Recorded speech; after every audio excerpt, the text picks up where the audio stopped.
18वीं सदी का दौर था जब अंग्रेज़ों का अत्याचार दीमक की तरह पूरे देश को खा रहा था।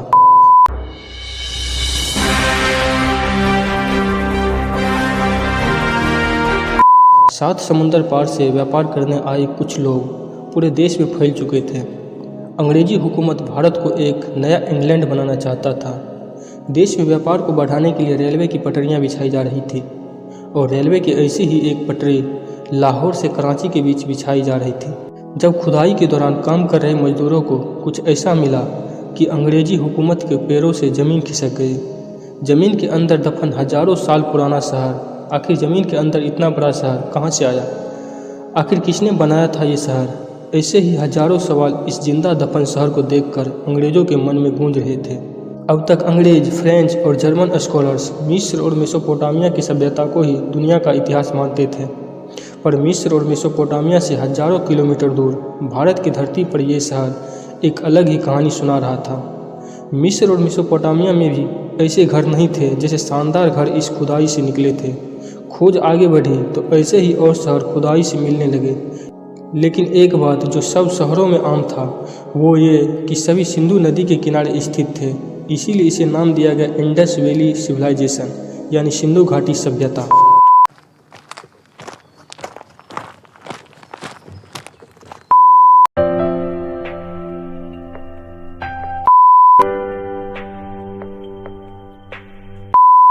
सातवीं शताब्दी में पहली बार सिंधु सभ्यता के होने का प्रमाण मिले थे जब भारत के पंजाब में रहने वाले लोगों को खुदाई के दौरान ईंटें मिले थे। अब उस समय लोग इतने पढ़े लिखे नहीं थे कि वो इस बारे में समझ पाते कि यहाँ पहले कोई और सभ्यता रहती थी। लेकिन इसके कई सौ साल बाद जब अंग्रेज भारत आए तो उस दौरान फिर खुदाई में ईंटें और दूसरी चीज़ें मिलने लगी।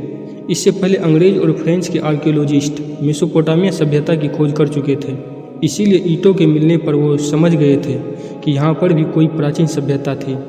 साल था 1856 जब अंग्रेज ने भारत में रेलवे लाइन का विस्तार कर रहा था और कराची से लाहौर के बीच रेलवे लाइन बिछाई जा रही थी। हजारों मजदूर ब्रिटिश इंजीनियर और विलियम ब्रेंटन के अगुवाई में लाहौर के मुल्तान शहर में खुदाई का काम कर रहे थे। जब खुदाई के दौरान अचानक उन्हें ज़मीन के नीचे दबी मिट्टी की ईंटें मिली। इसके बाद रेलवे का दूसरा ट्रैक हड़प्पा गाँव से निकाला जा रहा था और जब ट्रैक बनाने का काम शुरू किया गया तो वहाँ पर भी ढेरों ईंटें ज़मीन के नीचे दबी मिले जिसका इस्तेमाल ब्रिटिश कंपनी रेलवे लाइन के लिए किया था। लेकिन ट्रैक का काम पूरा होने के बाद विलियम ब्रेंटन ने एक खत लिखा जिसमें उन्होंने लिखा था, बर्बाद हो चुके शहर से लाइन निकाली गई। जहाँ पर पाई गई ईंटों का इस्तेमाल गाँव वालों ने साइड के लिए किया। इन ईंटों की वजह से कराची से लाहौर के बीच 93 मील लंबे रेलवे ट्रैक को एक सपोर्ट मिला है। हाँ, लेकिन ये ईंटें सिर्फ बिल्डिंग या ट्रैक बनाने के लिए उपयोगी नहीं थे, बल्कि ये इस बात का संकेत भी था कि जहाँ पर ये ईंटें खोजे गए हैं वहाँ पर पहले लोग रहा करते थे जिनकी सभ्यता अब खत्म हो चुके हैं। वहीं इससे पहले साल 1930 में ईस्ट इंडिया कंपनी के एक ऑफिसर को लाहौर से करीब 150 किलोमीटर दूर पंजाब के साहिवाल में ऐसी ही हजारों ईंटें मिली थी। किसी को नहीं पता था कि यहाँ पर किसने घर बनाए जो बाद में बर्बाद हो गए और जिनके निशानी के तौर पर सिर्फ ईंटें बची थी।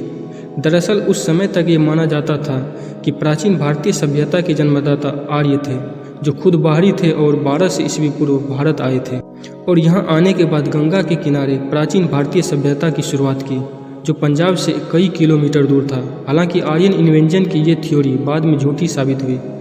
साल 1861 में ब्रिटिश सरकार ने अलेक्जेंडर कनिंघम के निर्देशन में भारतीय पुरातत्व विभाग की स्थापना की।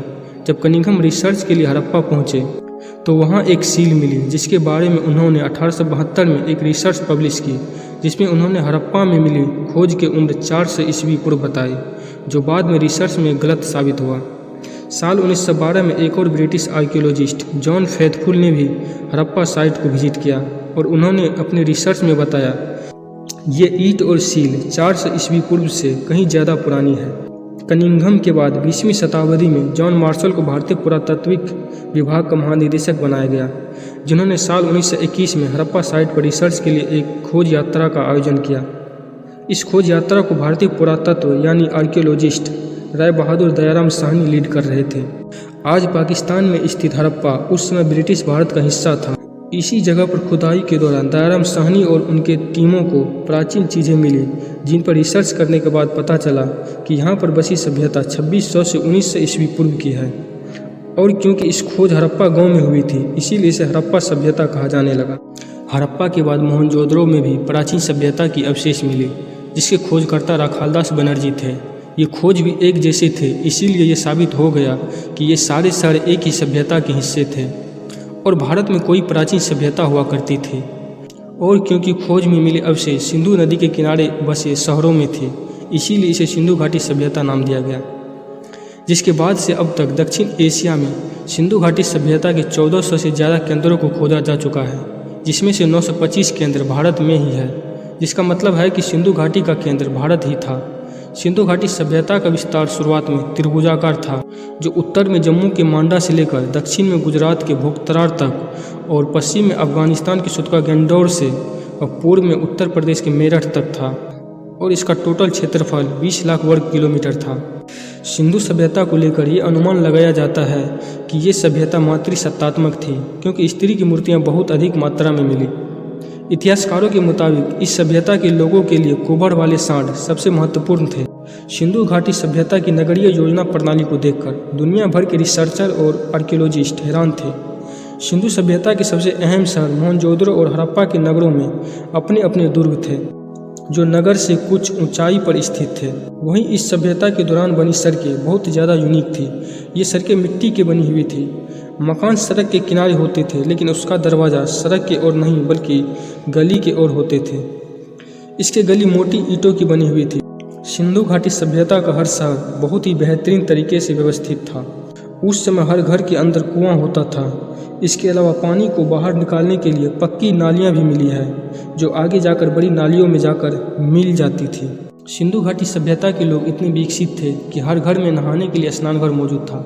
मोहनजोदड़ो में खोजकर्ताओं को एक विशाल स्नानघर मिली है, जो करीबन 19 फीट लंबा, 23 फीट चौड़ा और 8 फीट गहरा चौकोर आकार का स्नानघर है।